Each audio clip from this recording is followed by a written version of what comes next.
President Obama entered office promising a new beginning with the Arab and Muslim world. Assalamu alaikum. Eloquently spelled out in his Cairo address 1 year ago this week.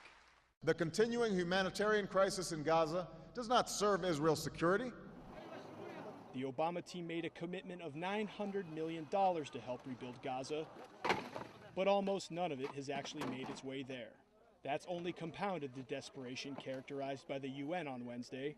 The UN's top humanitarian official says, "The blockade of Gaza by Israel has been unacceptable, unnecessary, and counterproductive from its beginning in 2007. It has worsened conditions of life for 1.5 million Palestinians, deepened poverty and food insecurity, prevented reconstruction, and increased aid dependence by destroying livelihoods and economic activity. It has helped only the extremists." That's an assessment held by many U.S. policy experts. At the International Crisis Group in Washington, a former law school classmate of Obama, now specializing in Middle East affairs, says the door to change may no longer be shut.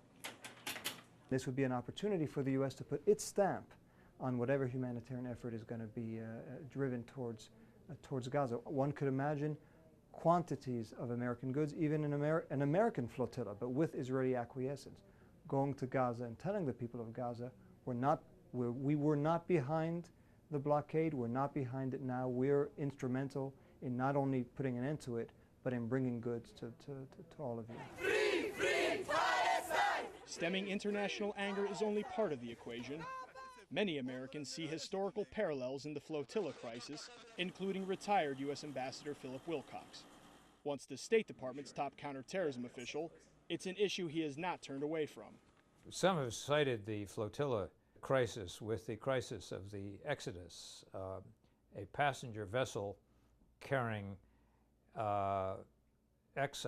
remnants from the Holocaust to Palestine before the State of Israel was born. The Exodus was turned back by British forces who were then in charge of mandatory Palestine, and of course that incident was celebrated in a famous book which had a huge propaganda value for the new State of Israel.